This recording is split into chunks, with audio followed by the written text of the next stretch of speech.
Voy a tratar varios temas un poco distantes uno del otro, pero es importante que nosotros lo hagamos ahora. De los temas que vamos a tratar, hay un tema que no va a ir por YouTube, no puede ir por ahí, porque no va a pasar. Y después cierran el canal. Pero hay que decir lo que hay que decir y hay que hablar lo que hay que hablar. ¿Sí? Bien. Así que hermanos, el tema de ahora se trata de uno de los misterios que existe. Y ¿sí? Y ese es el misterio que trajo problemas mentales aquí en la Tierra. El primer enfermo mental del universo fue Satanás. Satanás fue el primero que se enfermó en la mente. Cuando usted y yo desviamos los ojos de lo que es real, desviamos los ojos del centro de nuestra vida, entonces nosotros nos enfermamos de la mente. Y cuando nos enfermamos de la mente, pues el cuerpo simpatiza completamente y nos enfermamos del cuerpo. Así que el creador de la enfermedad fue ese mismo que se miró a sí mismo. El Señor dice en su palabra, corrompiste tu corazón. Ya sabemos que el corazón está acá. A causa de tú. O sea, si usted oye la palabra y dice, corrompiste tú a causa de tú. ¿Quién vio que era hermoso? ¿Lo notó? ¿Se dio cuenta? ¿Le gustó? ¿Era el más hermoso que Dios había creado? ¿Quién es más hermoso que Satanás? O sea, cuando usted tiene una competencia, es mejor no decir nada. Y una competencia tan grande como tener a Jesús como su creador. Entonces, ¿cómo tú te miras? Si hay alguien que es el más hermoso de todos los hermosos del universo, pero él no se cree hermoso. Cuando vino a esta tierra, vino rompiendo eso y dice que no tenía ningún parecer para que nadie lo desee. O sea que era el más feo de los feos, humanamente, pero en su carácter mostró la belleza que hay en ese carácter. ¿Se lo encontraban hermoso a Jesús después? Ese es lo que Dios quiere que nosotros trabajemos. Así que vamos a hablar un poquito de esto, de la salud mental, cuando llegue el momento. ¿Sí? Ya va a conectar en un momento. Así que hermanos, quiero que veamos algo. Yo he dicho muchas veces que la psiquiatría es el fracaso de las ciencias médicas, porque el paciente psiquiátrico será psiquiátrico toda la vida, mientras esté en la tierra. Entonces, donde no se sana como una infección, entonces hay problemas. En el continente americano se pronosticaba para el año 2010, ¿en qué año estamos? 2023. Multiplique esto, que habrá 176 millones de enfermos mentales según la Organización Panamericana de la Salud. ¿Cuántos enfermos mentales? 176 millones diagnosticados. ¿Cuántos no han sido diagnosticados? Por lo menos todavía a mí no me incluyen ahí porque no he sido diagnosticado. Pero si me hacen el examen, entonces pertenezco al grupo. Así que, ¿por qué esta enfermedad? La salud mental es cómo pensamos, sentimos y actuamos cuando lidiamos con la vida. También ayuda a determinar cómo manejamos el estrés. Nos relacionamos con otras personas y tomamos decisiones. Al igual que la salud física, la salud mental es importante en todas las etapas de la vida, desde la niñez y la adolescencia hasta la edad adulta. Todas las personas se sienten preocupadas, ansiosas, tristes o estresadas algunas veces. Pero en el caso de una enfermedad mental, estos sentimientos no desaparecen y son lo suficientemente severos para interferir con la vida cotidiana. Puede dificultar hacer amigos y conservar amistades, mantener un trabajo o disfrutar de la vida. Las enfermedades mentales son comunes y afectan aproximadamente 1 de cada 5 familias en los Estados Unidos. Pero usted no es culpable si tiene una. Estos trastornos, depresión, fobias, trastornos bipolares, esquizofrenia y otros son enfermedades reales que no desaparecerán por su voluntad. Afortunadamente suelen ser tratables. Las medicinas y la terapia pueden mejorar la vida de la mayoría de las personas con enfermedades mentales. Mejorar, cambiar el comportamiento o aplacarlo. Si usted es muy nervioso, le dan un ansiolítico. Si usted tiene pensamiento suicida, le dan otro medicamento. Si usted es esquizofrénico, le dan otro medicamento. Y todos los medicamentos solamente tratan de aplacar el sentir que usted tiene, pero no modifican el carácter de la persona. Así que la culpabilidad, 1 de 4 personas hospitalizadas son esquizofrénicas, de acuerdo al manual Merck de medicina. El manual Merck, usted lo puede hasta bajar en internet, en PDF. Se vende en muchas farmacias el manual Merck. Ese manual es consultado por muchos médicos buscando qué dice el manual Merck, porque siempre lo están actualizando para tratar enfermedades. Quiere decir que estamos hablando de culpabilidad y esquizofrenia. ¿Quién fue el primer esquizofrénico del universo? Y entre los discípulos de Jesús, ¿cuál fue el esquizofrénico más grande? ¿En quién pensaba él? En él mismo. Así que la relación de la enfermedad mental funcional con respecto a la egocentricidad. El egocentro. Subiré a lo alto, dijo Satanás, y voy a tomar ¿qué? El trono que no le pertenecía. ¿Ha tenido a veces algún hijo que quiere ser el jefe de la casa? ¿Ha tenido alguna vez una hija que quiere controlarlo todo? ¿Están entendiendo esto? Que no se quiere sujetar porque ya fue a la escuela y sabe más que papá y mamá. Doy gracias a Dios que mis padres no llegaron a high school. Se quedaron en 8º curso. Pero nosotros aprendimos a respetar a papá y a respetar a mamá. Y no bajo amenaza, pero fue bajo palabra, con carácter, que se nos dijo, ¿no? Que eso no se iba a tolerar. Egocentricidad. El egocentrismo es la característica que define a una persona que cree que sus propias opiniones e intereses son más importantes que la de los demás. ¿Ha escuchado a alguien así? ¿Verdad que yo tengo la razón? ¿Ha escuchado eso? Bien. El término se deriva del latín ego, que significa yo. Una persona egocéntrica no puede ponerse en los zapatos de los demás, quitándose primero los de él mismo. Y cree que todos buscan o deben buscar lo que él busca, o lo que él ve en alguna forma excede a lo que los otros ven.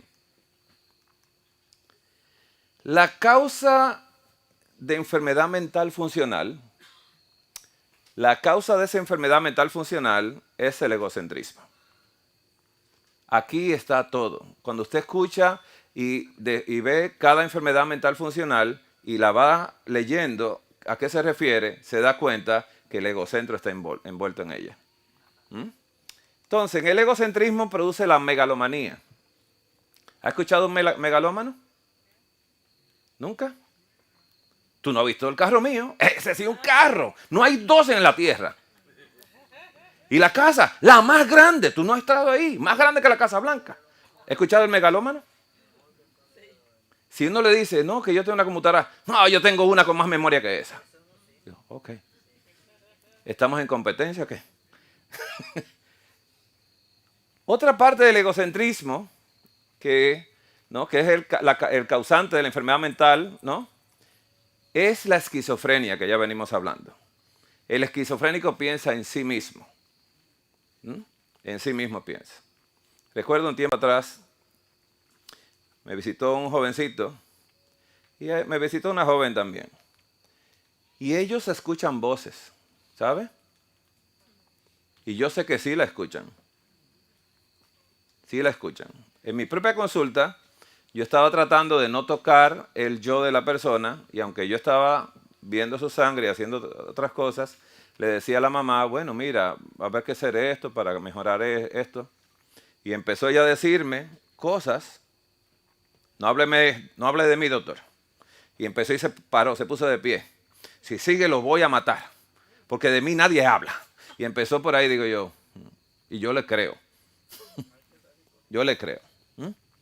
Pero ¿qué voz escuchan ellos? En la palabra de Dios, usted puede buscar de Génesis a Apocalipsis y no hay un enfermo mental. Hay endemoniados. Y cuando Jesús vino, trató con endemoniados, no con enfermos mentales.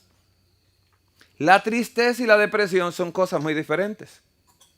Si usted tiene un animalito en su casa y se murió, se puede sentir triste. Pero si usted se siente alegre cuando se muere, hay que revisarla. ¿Estamos entendiendo esto?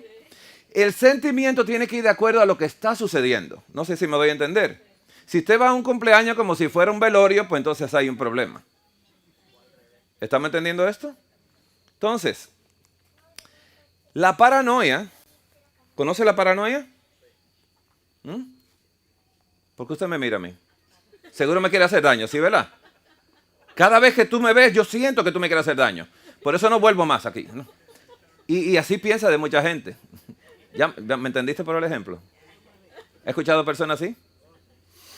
Sí. El masoquismo, ¿conoce el masoquismo? ¿Cuánta gente le gusta hacerse piercing? Y tatuarse. Y se viven pinchando y hasta disfrutan eso. Ah, qué bien se siente, ¿no? Digo, wow. El hipocondríaco. ¿Has conocido a alguien así? Hay personas que yo no menciono enfermedad porque cuando la menciono dice, eso mismo me sentía yo ayer. Y si le digo otra, dice, así mismo estaba la semana pasada yo. ¿Has escuchado personas así? Que uno le está diciendo, ay no, mira, mi mamá se enfermó de eso. A mí me pasa eso mismo. Mira, todavía lo siento. Y la depresión, que hay una diferencia entre estar triste, como dijo Jesús, mi alma está triste hasta la muerte, no depresiva. Porque es el yo que se deprime.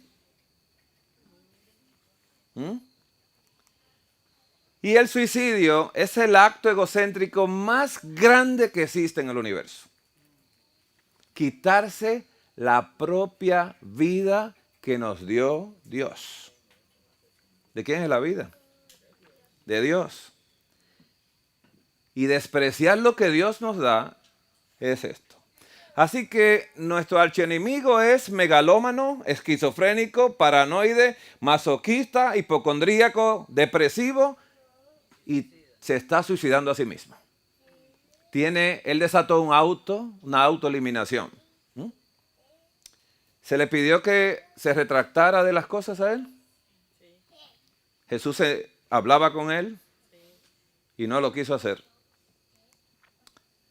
La megalomanía es un estado psicopatológico caracterizado por delirios de riqueza, poder u omnipotencia. A menudo, dice, el término se asocia a delirios de grandeza y una obsesión compulsiva por tener control de todo, incluyendo emociones, relaciones de pareja, familia, trabajo y dice el entretenimiento. La palabra deriva de manía, que significa obsesión.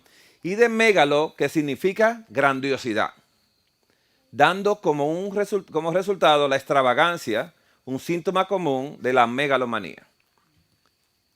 En la época de Daniel, cuando Daniel estaba en Babilonia, ¿quién era megalómano? Nabucodonosor. ¿Era un enfermo mental? Era un enfermo mental, supuestamente, ¿no? Tenía una característica netamente del enemigo. La megalomanía a veces es un síntoma de desórdenes, dice, maniáticos o paranoides, depresiones múltiples, grandes complejos de inferioridad que conllevan a desórdenes paranoides en donde el sujeto aquejado de esta perturbación tiende a ver situaciones que no existen o imaginarlas de una forma que solo él termina creyéndolas, ¿no? Las puede emplear para manipular sentimientos, situaciones de cualquier tipo, de cualquier tipo. Es un mal estudiado por los especialistas desde tiempos muy remotos. Los ejemplos más comunes son los emperadores, monarcas y dictadores. Ellos se hacen ellos mismos sus cumpleaños. Se celebran todo lo que ellos hacen. Y lo hacen de una manera grandiosa, ¿no? ¿No es esta la gran Babilonia, dijo Nabucodonosor, que yo edifiqué para gloria y grandeza de mi nombre? Megalómano, ¿no? La esquizofrenia es un diagnóstico psiquiátrico que se refiere a un grupo de trastornos mentales crónicos y graves, dice, en personas con alteraciones de la percepción y la expresión de la realidad. Se caracteriza por una mutación sostenida de varios aspectos del funcionamiento psíquico del individuo, principalmente de la conciencia, de realidad y de una desorganización neuropsicológica, más o menos compleja, en especial de las funciones ejecutivas que lleva una dificultad para mantener conductas motivadas y dirigidas a metas, dice, y una significativa disfunción social. Estos megalomanos no pueden, y estos esquizofrénicos no pueden tener relaciones duraderas, ¿no? Una persona con este diagnóstico, por lo general, muestra un pensamiento desorganizado, laxitud asociada, se llama esto en psiquiatría, delirios, alteraciones perceptuales, que son alucinaciones, ven cosas, ¿no?, donde no hay, alteraciones afectivas en el estado de ánimo o emociones, del lenguaje y conductuales. ¿Quién se volvió así? Ya dijimos que fue Judas, ¿sí? Judas pensaba en ¿quién? En él mismo. En él mismo.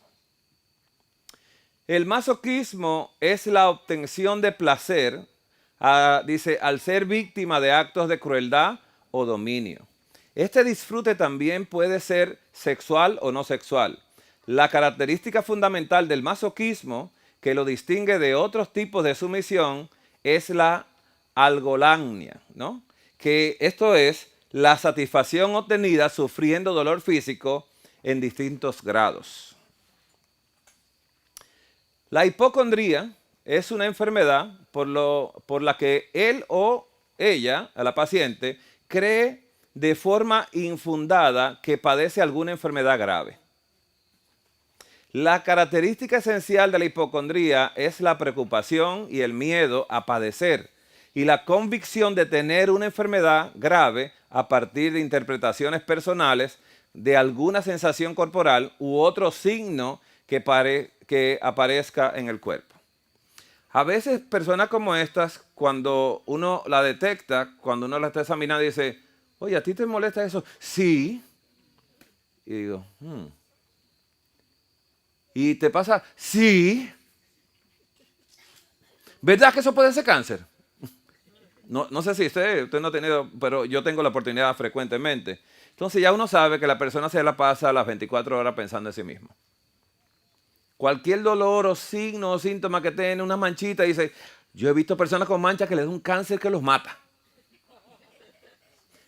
Pero el hipocondríaco también quiere llamar la atención. La hipocondría puede ocurrir, por ejemplo, con lunares, pequeñas heridas, toses. Esa tos parece como tuberculosis. Latidos del corazón, movimientos involuntarios o sensaciones físicas no muy claras. Aunque el médico le asegure que no tiene nada, el hipocondríaco solamente se queda tranquilo un rato, pero su preocupación vuelve de nuevo. La interpretación catastrófica de los signos corporales más infinitos por parte del individuo es el mecanismo que desencadena la hipocondría. Hay personas hipocondríacos que tienen orgullo de estar enfermos. Mira, a mí me diagnosticaron una enfermedad que a poca gente en la tierra le ha dado. Y digo, wow, dice, para que sepa. Y se sienten tan felices cuando lo cuentan porque también están llamando la atención. La depresión, que viene del latín depressus, que significa abatido o derribado, es un trastorno del estado de ánimo que en términos coloquiales se presenta como un estado de abatimiento e infelicidad que puede ser transitorio o permanente. El término médico hace referencia a un síndrome o conjunto de síntomas que afectan principalmente a las esferas afectivas. La tristeza patológica, el decaimiento, la irritabilidad o trastorno del humor. ¿Eso llega después de los 40? Que puede disminuir el rendimiento en su trabajo o limitar la actividad física vital habitual, independientemente de que su causa sea conocida o desconocida. Cuando usted recuerda que Daniel dijo, y yo, Daniel, estuve triste, no deprimido, ¿verdad?, por espacio de 3 semanas. No comí alimento dedicado ni me ungí hasta que pasaron las 3 semanas. ¿Y vino y habló quién? ¿Quién habló con él? Y Gabriel vino y habló con él. Interesante. El suicidio, del latín caedere, matar a uno mismo. Es el acto de quitarse la propia vida. Muchas religiones se consideran un pecado. Dice, algunas jurisdicciones se considera como un delito. Por otra parte, algunas culturas lo ven como una forma honorable de escapar de algunas situaciones humillantes, ¿no?, sin escapatoria o dolorosa en extremo. A los japoneses, para morir con honra, ellos se quitaban su propia vida, pero a ellos nadie le quitaba la vida. ¿En qué estaban pensando? En ellos mismos. El suicidio también puede ser efecto de trastornos psiquiátricos que comúnmente se acompañan de depresión o ansiedad, como el trastorno de ansiedad generalizada, el trastorno de pánico, el trastorno bipolar, la esquizofrenia y todos los trastornos de depresión. En estos casos es principalmente la enfermedad lo que provoca el suicidio y no el análisis lógico del individuo, sino la enfermedad. El número de casos ha aumentado con una escala mundial en un 60%. Esto fue para el año 2010. En los últimos 45 años. En la actualidad, 1 millón de personas pone fin a su vida en esa fecha. Dice, pone fin a su vida todos los años, lo que equivale a una muerte por cada 40 segundos. Una persona se quita la vida. La paranoia es un término psiquiátrico que significa estado de salud mental caracterizado por la presencia de delirios autorreferentes. Más bien específicamente puede referirse a un tipo de sensaciones angustiantes como la de estar siendo perseguido por fuerzas incontrolables, la manía persecutoria o ser el elegido para una alta misión, como la de salvar al mundo, delirio de grandeza o grandiosidad, atributo por algunos estudiosos a determinadas personalidades dictatoriales y gobiernos también. La paranoia se manifiesta igualmente en los delirios por celos, en el delirio erotomaníaco, el delirio somático, etc. Es un trastorno de tipo crónico con mayor o menor virulencia ocasional que se presenta mayormente en individuos de personalidad ególatra y desconfiados o desconfiadas. Este trastorno existe hoy en día y bien alto el grado. No sé si se ha dado cuenta. El trastorno dismórfico corporal o la dismorfobia consiste en una preocupación fuera de lo normal por algún defecto físico, ya sea real o imaginario. Si dicho defecto existe, la preocupación y ansiedad experimentada por estas personas es excesiva, ya que lo perciben de un modo exagerado. Personas que se viven arreglando cosas todo el tiempo, ¿no? Yo recuerdo estando en servicio en hospital que hoy en día a mis colegas médicos que deciden ser cirujanos plásticos y estéticos, yo le llamo que ya dejaron la medicina. Ya no trabajan por la salud de nadie, sino por la complacencia totalmente de ese trastorno. ¿Por qué? Cuando uno recibía a un niñito o una mujer que tenía una herida hecha en la cara o parte del rostro, entonces uno llamaba al cirujano plástico y no lo tocaba. ¿Para qué? Para que él venga a darle dignidad a ese paciente, porque después todo el mundo le mira la cicatriz y empieza a tener problemas de la mente luego. Así que para eso se utilizaba un paciente así. Cuando las damas tenían o las jovencitas tenían los senos hipertrofiados, demasiado grandes, que ya le estaba desviando la columna vertebral, uno entonces lo llamaba, no para que lo pusiera como las personas que hoy se colocan en el internet, sino que los colocara de forma anatómicamente normal y de acuerdo al peso de la persona. Porque a veces usted lo veía así, pero ya tenía las vértebras ya desviadas, que necesitaba tratamiento también ahí de esa parte. Digo esto porque hoy en día no le gusta la nariz con la que vino. Ay, estas orejas, si yo pudiera hacer algo. Y empiezan a decir, ay, si me quitara esta barriga, no, estuviera mejor. No, entonces usted ve ahora mismo que está más dismórfico que nunca. Porque tiene unas formas que no es realmente fisiológica. Totalmente, esto no es fisiológico. Entonces, esto ha cambiado mucho y ya la medicina se tornó ya de otra manera, realmente, que pone al paciente a ser un enfermo de las cirugías. Y hay personas que se practican constantemente cirugía y ya no se parecen ni siquiera al documento legal que andan. Por eso a veces miran la foto y dicen, ¿usted es el de la foto? No, no se parece, ¿no? Y ya yo creo que ya dejó de ser familia de su papá y su mamá. La dismorfobia es un trastorno mental que genera una imagen distorsionada del propio cuerpo. Se le diagnostica a aquellas personas que son extremadamente críticas en su físico o imagen corporal, a pesar del hecho de no tener un defecto o deformación que lo justifique. Los que padecen de dismorfobia frecuentemente evitan el contacto social e incluso mirarse en el espejo por miedo a ser rechazados por su fealdad. O pudieran hacer lo contrario, mirarse excesivamente en el espejo y criticar sus defectos. Pero siempre se viven criticando. Ay, no me quedo como yo quería, yo voy a volver. La salud mental y el crecimiento espiritual. Hay una relación muy estrecha en estos dos elementos. Dios creó la mente y estableció sus funciones basadas sobre leyes inmutables que gobiernan el intelecto del hombre, así como el desarrollo emocional y de conducta. Por lo tanto, debe ser confiadamente asumido que en su palabra están reveladas al hombre aquellas leyes mediante las cuales se logrará la verdadera felicidad, la alegría y paz mental. Adicionalmente, está implícito que Satanás tiene una falsificación a los sencillos principios de salud mental de Dios. Esta falsificación está basada sobre premisas que al menos en parte son incompatibles con los principios bíblicos.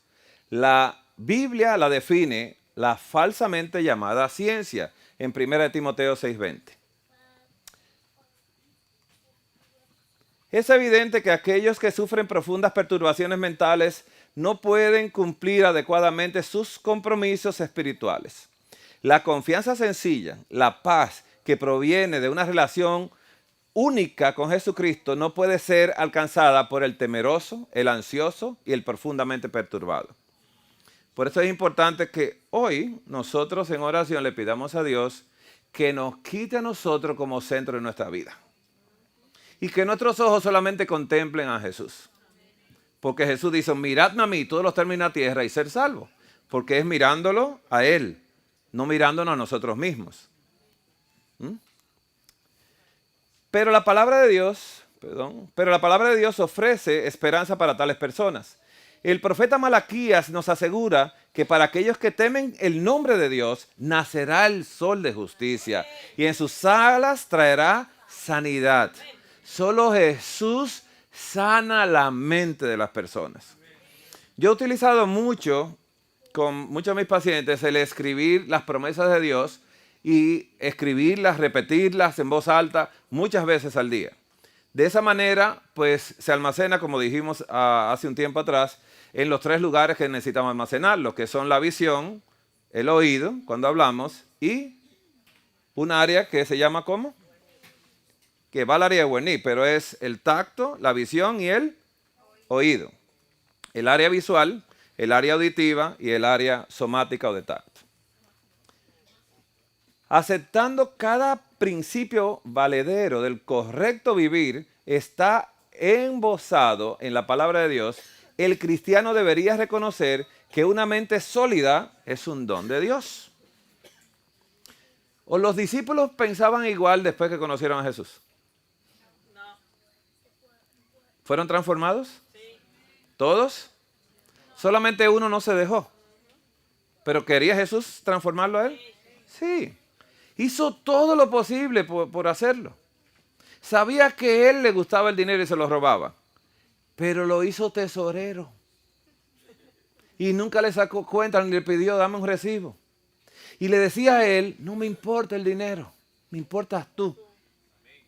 Lo dejó que se sentara a su lado en la mesa. Se dejó lavar los pies. No como Pedro que protestó y dijo una realidad. Tú no me lavarás los pies. ¿Cómo tú me lavas los pies a mí? Eso es algo indigno que tú me laves los pies. Pero cuando Jesús le dijo, si no te lo lavara, no tiene parte conmigo. No, espérate. Todo, por favor. Que quiero estar contigo. ¿Estamos entendiendo esto?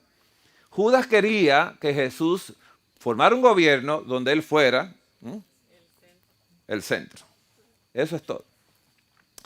De alguna manera las complejidades y estructuras de la vida moderna, las presiones, las tensiones, los niveles de estrés están resultando en mayores números sucumbiendo a la tragedia del quebranto mental. Este estrés es evidente aún dentro de las filas de nosotros los cristianos. De allí que, en honestidad, los cristianos deben dirigirse directamente al problema del quebranto mental y la creciente inhabilidad de muchos para desempeñarse adecuadamente en el hogar.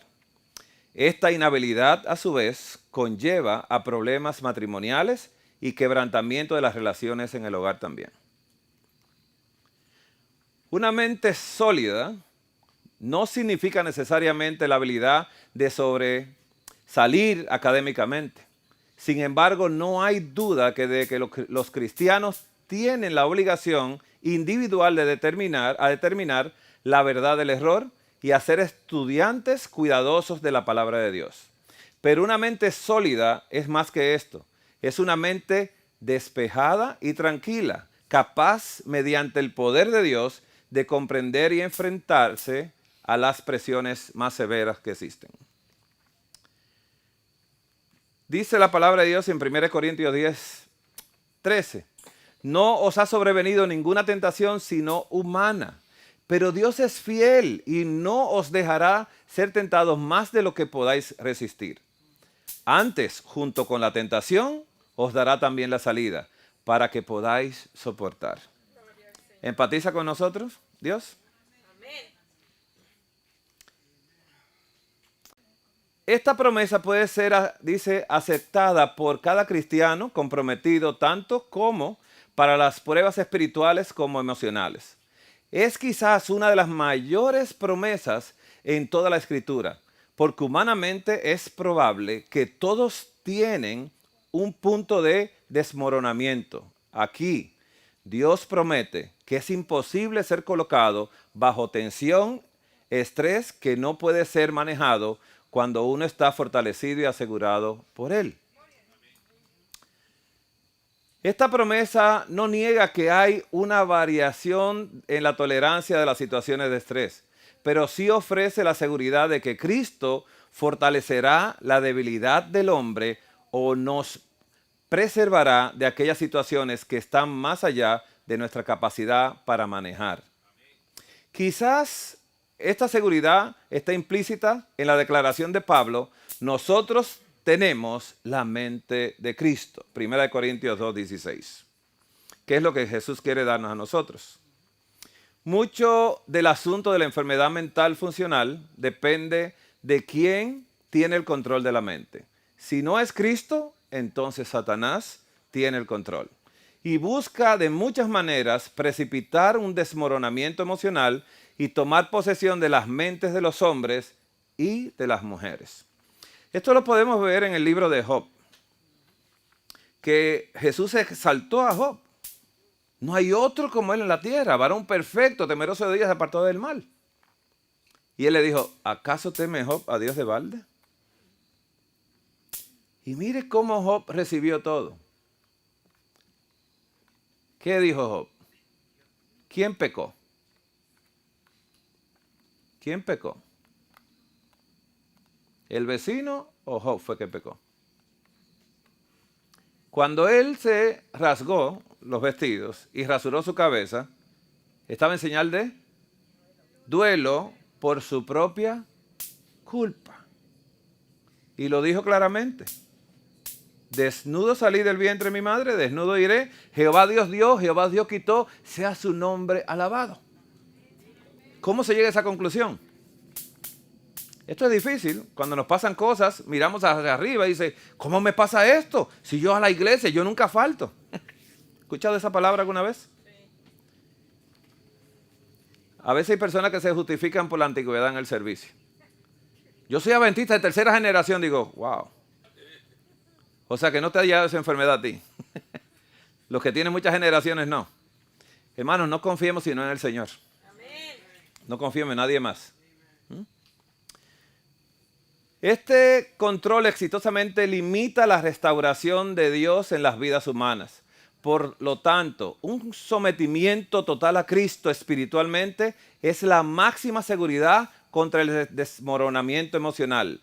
Dios tiene un plan para la salud espiritual de la humanidad que también va a vigorizar la salud mental y física del hombre también. La salud mental de cada cristiano está individualmente ligada a su crecimiento espiritual. Los verdaderos hijos de Dios tendrán mentes sólidas y serán emocionalmente capaces de lidiar con cada condición mediante la fuerza de Cristo. La mente requiere disciplina si ha de alcanzar su pleno potencial. Tal disciplina requiere una confrontación con las tendencias humanas inherentes. La mente humana, al desprenderse de las ligaduras confinadas a su egocentrismo mediante la comunión con Dios, ¿le damos hacia atrás? Si mi mente, personalmente, se desprende de esas ligaduras confinadas a mi ego, mediante la comunión con Dios, se desprende de eso, permite una expansión de las percepciones mentales del hombre. Al disciplinarse la mente, la voluntad es ligada con la voluntad de Dios. De manera que se refleje más perfectamente la imagen de Dios en el hombre. Que eso es lo que Dios ha tratado por muchos años con cada uno de nosotros. Pero tales procesos de madurez reducen las fluctuaciones en el estado de ánimo, de manera que hay menos dependencia de las diversiones para hallar excitación como respuesta a las dificultades o depresión.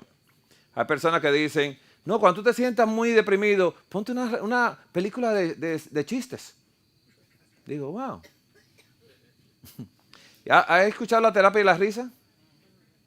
Que se pare frente al espejo, ja, ja, ja, ja, ja. Digo, ajá.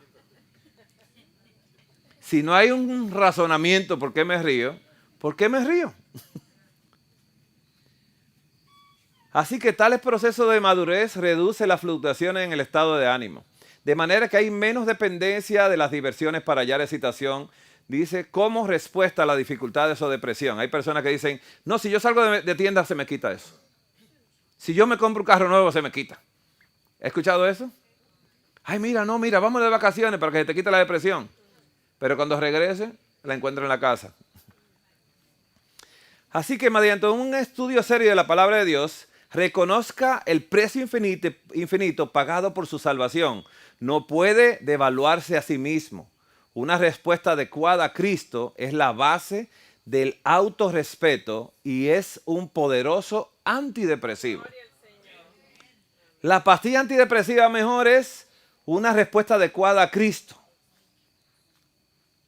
Dice, es la base del autorrespeto. Importante esto. La obediencia a Dios es libertad de la tiranía del pecado. Esta obediencia, dice, solo es posible con el poder divino. Cualquier intento para vencer los resultados emocionales del pecado por obtener apoyo humano está destinado a ser inadecuado o, en el mejor de los casos, de valor transitorio. Una vida pura y santa es más apropiada para el desarrollo de una sólida salud emocional. ¿Ha conocido la terapia de la risa? Hay grupos que lo ponen a reírse y a reírse y a reírse a carcajadas y ya uno se ríe de las estupideces de otros, ¿no? Y dice, ¿y por qué me estoy riendo? Porque eso suena tan tonto, ¿no? Y se ríe, sí, y ya uno no para de reír, pero está riéndose bajo esa motivación. De que se ve tan tonto, está riéndose porque el otro se ríe. Pero cuando usted tiene un gozo en el Señor, como lo tenía Pablo, que dijo, no, si ahora mismo yo me gozo en mis tribulaciones para que Jesús repose sobre mí. Dice, yo necesito que Jesús se repose sobre mí, así que yo me voy a gloriar mejor en mis tribulaciones. ¿Quién se gloria en eso, hermanos? Hay tantas cosas que me pasan de que me bauticé. Hermanos, cierren esas avenidas. Cerrémoslas. Porque a mí me decían eso, cuando yo me bautizo, ahí fue que empezó. Se mudó Satanás en la habitación principal de la casa. Y empezó una lucha y la gente decía, eso es porque tú estás en esa iglesia, esa no es la iglesia, ¿no? Y me hacían análisis. Tú estabas muy bien antes, y mi esposa también le decía, es verdad, él estaba mejor antes, pero esa iglesia no es de Dios, ¿no? Y le echó la culpa a la iglesia. Ya hoy en día está bautizada ya. Y ya eso pasó. Las tendencias modernas a ignorar o excusar el pecado han tenido repercusiones emocionales devastadoras. No, eso me pasó porque realmente, mira, yo estaba bien y todo. Y le buscan una excusa. ¿Pequé? ¿Estamos bien ahí? Contra ti he pecado y he hecho lo malo delante de tus ojos para que tú seas tenido justo en tu juicio. La gente piensa mal de ti, pero el problema soy yo. Parte de la base para la negación del pecado es el deseo de evitar la culpabilidad, implícita en el reconocimiento del pecado. Pero cuando uno peca. Y lo mejor es decir, perdóname, pequé. ¿Qué hace Dios? Hermano, ese es el remedio mejor, porque siempre va a perdonar. ¿A quién Dios le negó el perdón acá? ¿Se arrepintió alguna vez Satanás? ¿Alguna vez? Dice el Espíritu de Profecía de que él le pidió a Dios, que está bien, pero que le pusiera en el mismo cargo otra vez. No sé si alguien está en el gobierno, no aquí, ¿no? Y se roba mucho dinero, pero después dice, pide perdón y eso, dice, pero póngame a ver como tesorero. Dice, ¿lo pondrán? Eso se gana, ¿no? Parte de la base de la negación del pecado es el deseo de evitar la culpabilidad implícita en el reconocimiento del pecado. Pero para el cristiano convertido, el reconocimiento del pecado está acompañado de reconocimiento de Cristo como Salvador. Aquel capaz de eliminar la culpabilidad del pecador arrepentido y limpiarnos de ¿cuántas cosas? De todo mal. Cristo no le pide al hombre que venza en su propia fuerza, sino que ofrece su poder infinito y vida victoriosa para, como la base de la confianza del hombre para el éxito. En la medida en que el hombre acepta el poder de Cristo, Satanás pierde su poder. Gloria al Señor. ¿Repetimos? En la medida en que el hombre acepta el poder de Cristo, Satanás pierde su poder. Amén. Gloria al Señor. ¿Qué dijo Jesús? Ahí viene Satanás si él nada tiene conmigo. Pero él le pide al Padre por vosotros para zarandearos. ¿Sí? ¿Pero qué dijo Jesús? Nada conmigo. ¿Y qué iba a apartar a Pablo? ¿Lo alto? ¿Lo profundo? ¿Lo bajo? ¿Cosas creadas? Dice, no, nadie me va a apartar de él. Hermanos, el papel de la oración es vital en la resistencia del pecado. Cada mañana debe haber un reconocimiento de la inhabilidad de uno para vivir una vida exitosa libre de pecado. Gloria al Señor. Uno debe clamar a Cristo para apropiarse de su poder para una vivencia victoriosa. La negligencia en la oración conlleva confiar en uno mismo. El no orar es una autoconfianza completa en uno mismo y en otros seres falibles, lo cual a su vez lleva inevitablemente al fracaso. Escucho a veces personas que dicen, ay, yo voy a llamar al pastor, yo voy a llamar al pastor. ¿Tendrá la respuesta? Quizá el consejo, sí. Pero si ora el pastor, ¿sí? ¿Resuelve el problema? Porque no es esa oración, es lo que él hace con la oración por el cual se está orando. Con demasiada frecuencia, aquellos que no responden a su conciencia sienten una compulsión a pisotear la conciencia de otros. O alternativamente, en justificación a aberraciones morales bajas, buscan el mal en otros como un medio fútil de absolución. Yo recuerdo, yo espero que esto no lo transmitan, pero alguien que le fue infiel a una hermana en la iglesia, le dijo al pastor, no, es que mi esposa me tiene descuidado. Y yo recuerdo a ese pastor que fue y le llamó la atención a la hermana.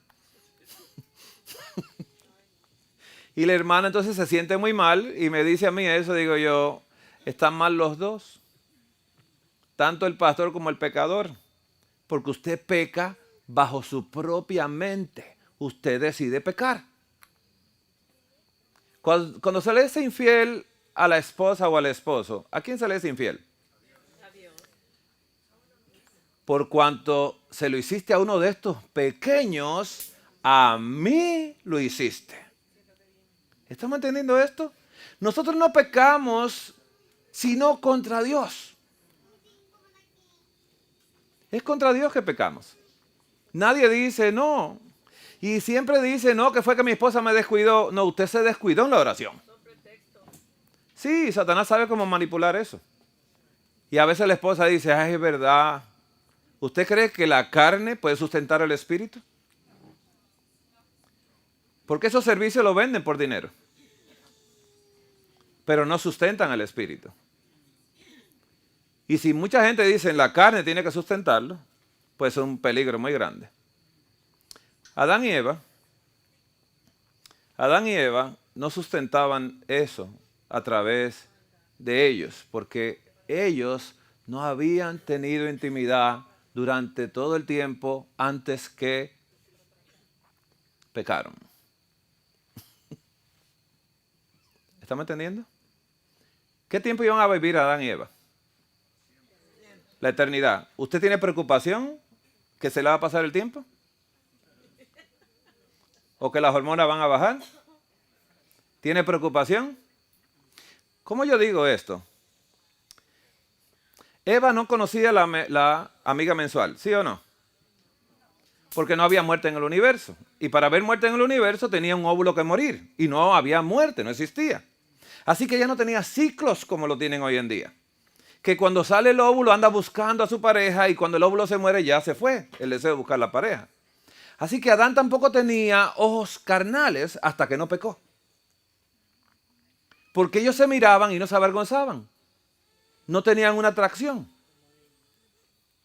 Gracias a Dios por los animales, ¿eh? Que no se aparean todos los días. Sino que cuando la hembra dice, te estoy invitando, el animal lo huele y se acerca. Y copulan una vez y después se apartan y ya. Wow, este deporte como que no está bien. Mire, yo he estado en retiros de matrimonio y me da mucha tristeza porque llego, la segunda vez que fui dije yo, jamás vuelvo.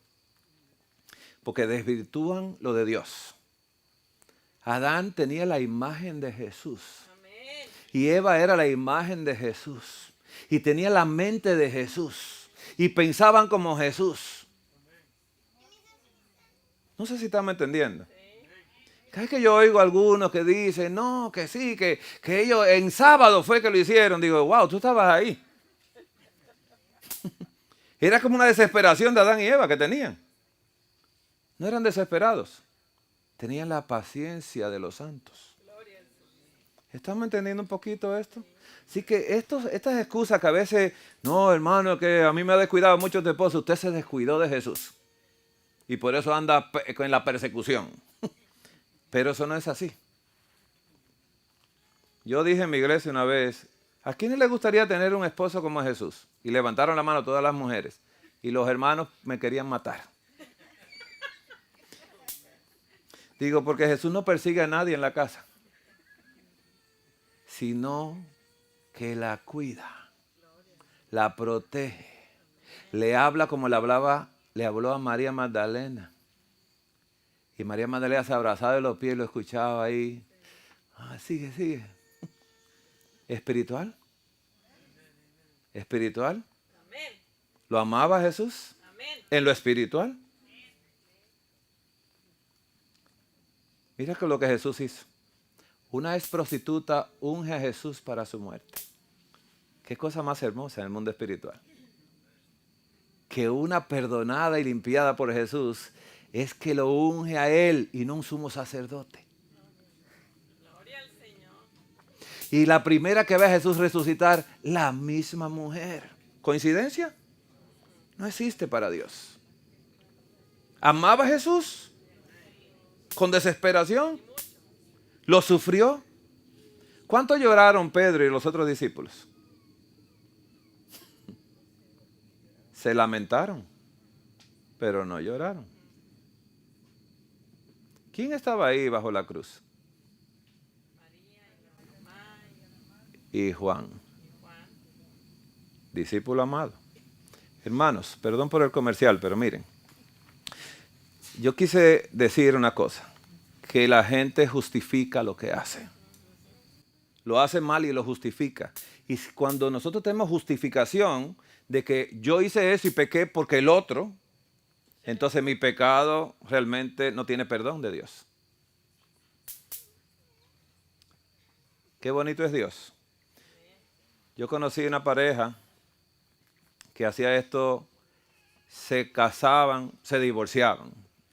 Volvían y se casaban, él se rebautizaba y se casaba y volvía y se divorciaban.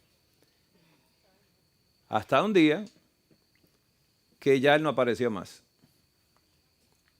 Y él se arrepintió porque el Señor seguía atrás de él, porque el Señor persigue a los pecadores y quiere que se arrepientan. Así que este hermano se arrepintió y cuando yo lo veo en otra iglesia digo, wow, hermano, ¿usted está aquí? Sí, yo me recién bautizo acá.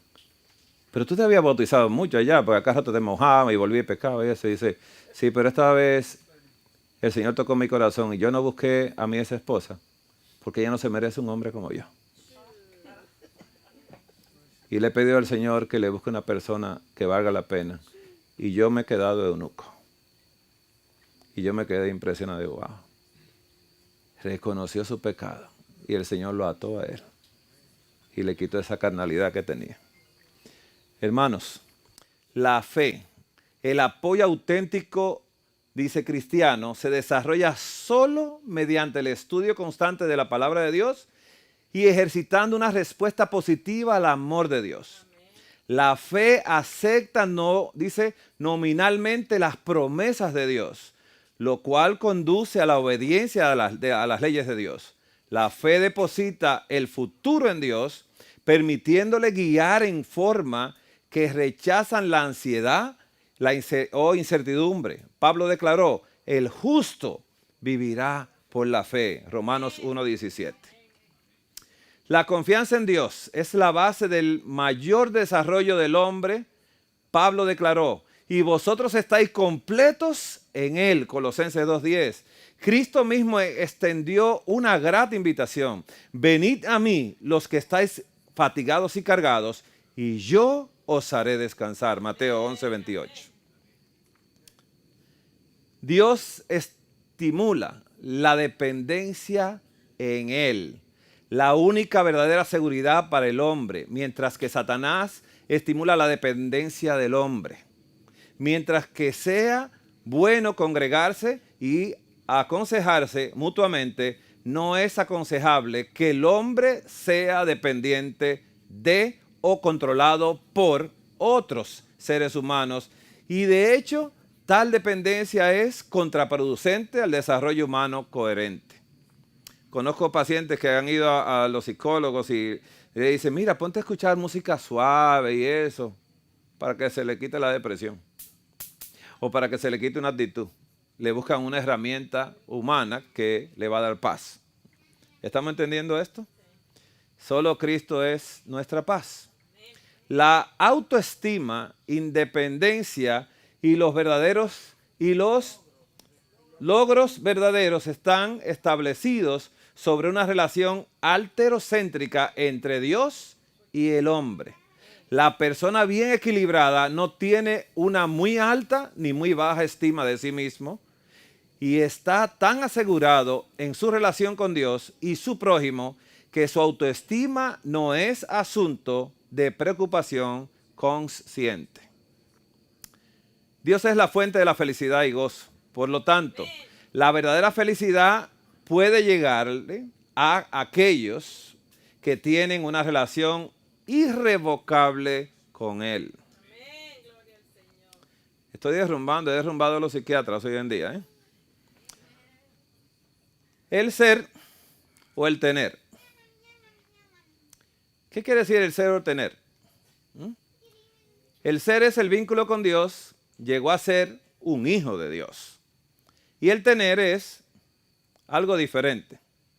Para llegar a ser, tengo esposa, tengo hijos, tengo casa, tengo carro, más propiedades, más dinero, y por más que tengo, no llego a ser.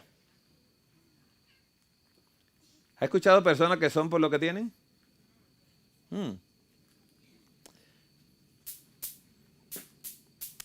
Job, capítulo 1:1.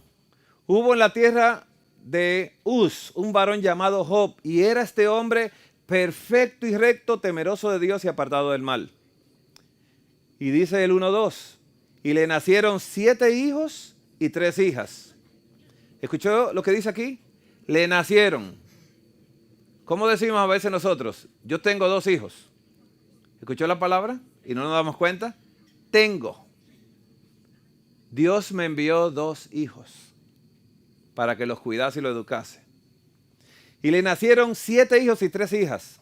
Su hacienda era, esto es algo, esos verbos que usan con Job es bien extraño. Job no tenía una hacienda. La hacienda era una cosa y él era otra cosa. Y dice aquí que su hacienda era 7,000 ovejas, como que no coordina la palabra era, ¿no? El verbo. 3,000 camellos, 500 juntas de bueyes, 500 asnas y muchísimos criados. Y era aquel varón más grande que todos los orientales. ¿En qué?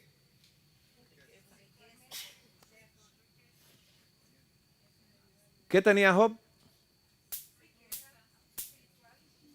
La hacienda era una cosa y a él le nacieron hijos e hijas. ¿Tenía hijos él? ¿De quién eran? Si son de Dios, no son suyos. No sé si estamos entendiendo. ¿Somos de Dios?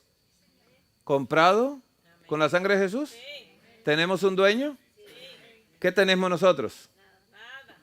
¿Qué decimos nosotros? Que los hijos son de Dios. De Dios. ¿Nos da bendiciones con ellos? Sí. ¿Bendice el hogar? Hermoso eso, ¿no? Así que Job no tenía dinero. Porque Satanás le dijo a Dios, quítale lo que tiene y deja de ser. Vamos ahí. E iban sus hijos y hacían banquetes en sus casas, cada uno en su día, y enviaban a llamar a sus 3 hermanas para que comiesen y bebiesen con ellos.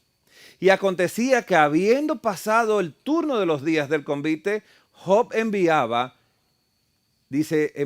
y los santificaba, y se levantaba de mañana y ofrecía holocaustos conforme al número de ellos. ¿Cuántos hijos eran? 10 holocaustos. Perdóname a Juan, perdóname a María. Con cada holocausto derramaba la sangre de Jesús para que Jesús los perdonara. ¿Le dijeron que pecaron sus hijos a él? No. Pero dice la palabra que no hay hombre que no. Y acontecía que habiendo pasado el turno de los días del convite, Job enviaba y los santificaba y se levantaba de mañana y ofrecía holocausto conforme al número de ellos. ¿Cuál fue el primer holocausto que él ofrecía? Por él mismo. Todo sumo sacerdote, tomando a los hombres, tiene que ofrecer primero por sus propios pecados antes de ofrecer por los demás. Así que él ofrecía un holocausto por él y su esposa porque los dos eran uno. No 2 holocaustos. Ahora los hijos que adquirieron biológicamente, que eran de Dios, que Dios los dio, porque Dios es que da los hijos, dice la palabra. Dice acá, quizá, dice, porque decía Job, quizá habrán pecado mis hijos. Quizás. Y habrán blasfemado contra Dios en sus corazones. Y de esta manera hacía todos los días, cuando celebraban y cuando no celebraban. Pedir por los posibles pecados de los hijos. ¿Quería él tener una familia limpia delante de Dios? ¿Era su preocupación? ¿Era un buen papá, Job? ¿Era un buen esposo? ¿Se levantaba a sacrificar por la esposa y por él? Perdona a mi esposa y perdóname a mí. Hemos pecado contra ti, pero perdona a este hijo mío y a esta hija mía. Y pedía perdón por cada uno. ¿Hacemos eso nosotros? ¿Cómo le llamó Dios? ¿Has visto a mi siervo Job, que no hay otro como él en la tierra? Varón perfecto, recto, temeroso de Dios y apartado del mal. ¡Wow! Un día vinieron a presentarse delante de Jehová los hijos de Dios, entre los cuales vino también Satanás. Y dijo Jehová a Satanás, ¿de dónde vienes? Respondiendo Satanás a Jehová, de rodear la tierra y andar por ella. Y Jehová dijo a Satanás, ¿no has considerado a mi siervo Job, que no hay otro como él en la tierra, varón perfecto y recto, temeroso de Dios y apartado del mal? Respondiendo Satanás a Jehová, dijo, ¿acaso teme Job a Dios de balde? ¿Están entendiendo los valores? No le ha acercado alrededor a él y a su casa y a todo lo que tiene. ¿Escuchó el valor que Satanás le dijo que tenía Job? ¿Tenía Job algo? Al trabajo de sus manos ha dado bendición. Por eso sus bienes, ¿tenía bienes? No. Sus bienes han aumentado sobre la tierra. Pero extiende ahora tu mano y toca lo que tiene, el valor de tener, que no da el ser, y verás si no blasfema contra ti en tu misma presencia. Dijo Jehová a Satanás, he aquí todo lo que tiene está en tu mano. Solamente no pongas tu mano sobre él. Y salió Satanás de delante de Jehová. Ya conocemos los hechos, ¿sí? Entonces Job se levantó de mañana, ¿no? Se levantó y rasgó su manto y rasuró su cabeza y se postró en tierra y adoró. ¿Escuchó el adorador en tiempos difíciles? Y dijo, desnudo salí del vientre de mi madre, nunca he tenido nada. Desnudo volveré allá, nunca he tenido nada. Jehová dio, Jehová quitó, sea el nombre de Jehová bendito. Y en todo esto no pecó Job ni atribuyó a Dios despropósito alguno. Interesante la actitud de Job. Hermanos, ¿Hay otro hombre en la Biblia que dice que era varón perfecto, temeroso de Dios y apartado del mal? ¿No es bueno tratar de imitar a Job? ¿No sería bueno ver ese ejemplo y decir, wow, Señor, hazme como Job? ¿Mm? La salud mental, hermanos, se obtiene a través de la abnegación mediante Cristo. Abnegación mediante Cristo. La salud viene, la salud mental. Trae alegría, trae amor, trae seguridad, trae autoestima, no alta, ¿no? Sino autoestima equilibrada, ¿no? Felicidad trae, la abnegación mediante Cristo. Servicio, una vida de servicio, y también trae amistad. Amén. ¿Hay alguien que se ha enemistado con alguien? Debemos meditar en eso. ¿Hay alguien que se ha enemistado con alguien? ¿No le gustó la respuesta? ¿O no le gustó algo que le hizo? ¿Y he escuchado esto? No, yo lo perdoné al hermano. Lo que pasa es que lo estoy evitando para que no vuelva a pecar. ¿Nunca lo he escuchado eso? Yo no sé, pero yo lo he escuchado de mí mismo. En el pasado yo decía eso. No, yo no es que no quiero saber de él, yo lo quiero y oro por él. Eso era mentira, que no oraba nada. Pero decía la gente, yo hasta oro por él. Hasta hago ese esfuerzo. Pero era mentira. Yo lo estoy evitando para que no vuelva a pecar.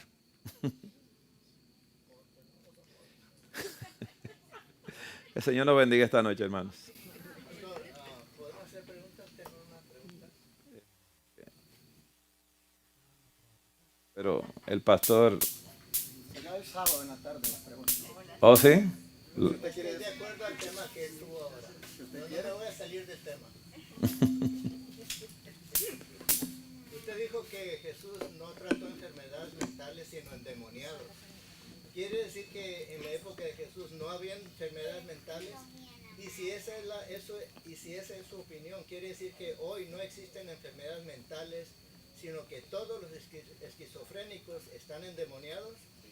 Y mi última pregunta sería que ¿cree que la psiquiatría no ofrece ningún remedio efectivo? Porque de acuerdo a lo que le escuché decir es que la psiquiatría es el fracaso más grande de la medicina. Tengo otras preguntas, pero hasta ahí. Bien. Yo veo que los pacientes psiquiátricos siguen enfermos.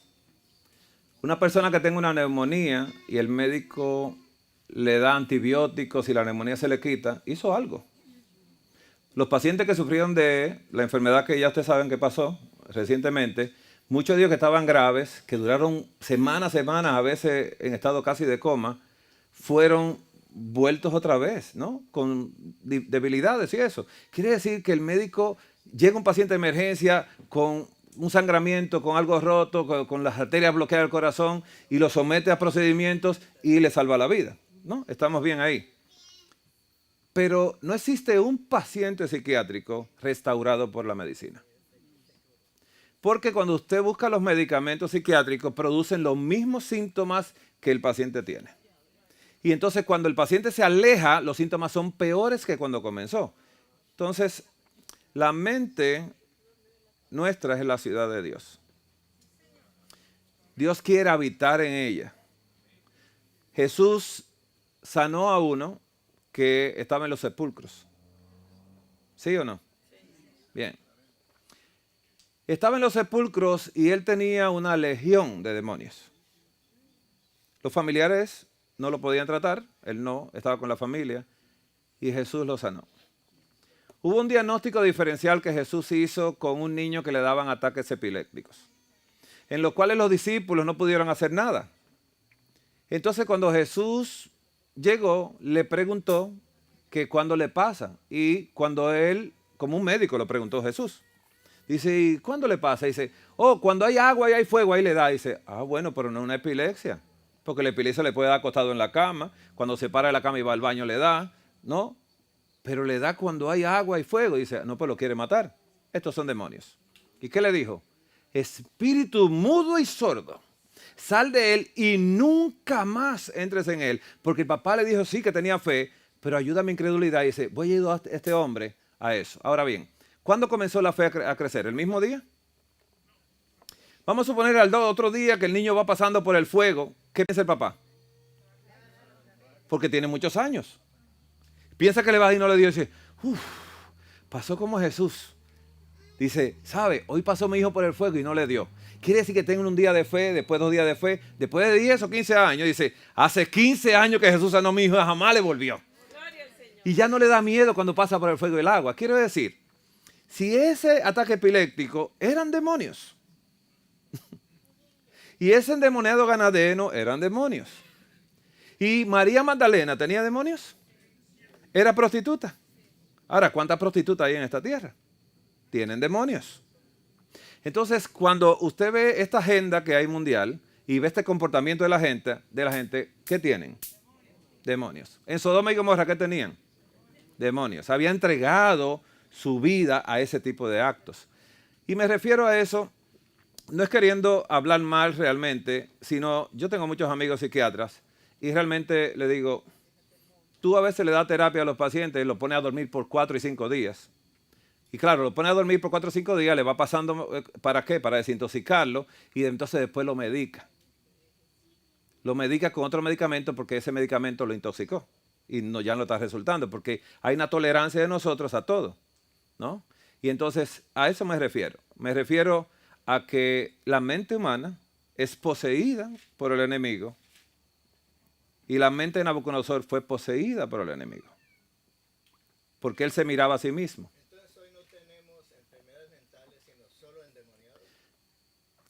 Que producen lo que se llaman enfermedades mentales. Si yo le explico eso a un hombre de ciencia, dice que no. Que es la bioquímica y todo eso. Pero cada pensamiento de nosotros produce sustancia química. ¿Ves? Si una persona se asusta, produce sustancia química de las adrenales, cortisol y epinefrina. Y acelera el corazón y todo eso. Entonces, ¿decimos que él es nervioso? Exacto, es que cuando nosotros sentimos algo, se producen sustancias químicas, ¿no? Cuando una persona está viendo pornografía, produce hormonas. Porque cada pensamiento produce sustancias químicas, ¿no? Y a eso me refiero. Por eso los ojos tienen que tener cuidado de lo que miran, los oídos tienen que tener cuidado de lo que escuchan, y nosotros tenemos que cuidar las avenidas del alma. Entonces, hay personas que a veces idolatramos los hijos, y ponemos al hijo como si fuera un rey en la casa. Y entonces el hijo empieza a pensar ¿en quién? ¿En los papás? En ellos mismos. Entonces cuando yo dirijo el pensamiento de todo hacia mí mismo, ya me estoy enfermando de la mente. Pero cuando mi pensamiento lo dirijo a adorar a Dios, ya mi mente no está pensando en mí, sino pensando en Él. Lo que pensaba Job. Desnudo salí del vientre de mi madre, no. Jehová Dios dio y Él también quitó. Él lo puede hacer, pero sea su nombre bendito. ¿Cómo mantener la mente no culpando a Dios, sino bendiciendo a Dios? Yo sé que resulta difícil, las cosas que yo digo quizás son muy groseras, pero sé, y lo hemos vivido. En Colombia hay unos hermanos que se dedican a hacer cosas interesantes. Hay un sanatorio y ellos llevan enfermos mentales ahí. Y hay enfermos mentales que se lo han llevado amarrados. Y ellos lo dejan amarrados. Pero empiezan una obra con ellos de ponerlo a ayunar y empiezan ellos a orar para que Dios dé respuesta. Pocos días después le zafan de las ataduras y siguen con él y lo involucran completamente en la palabra de Dios y a repetir las promesas de Dios y hacer todo esto. Y el enfermo sale de ese lugar sin ese tipo de problemas. Entonces, he visto hermanos que han luchado. Y Jesús dijo una palabra, mayores cosas que las que yo he hecho, harán vosotros. Tenemos que ponernos las pilas en esto. El Señor le bendiga esta noche, hermano.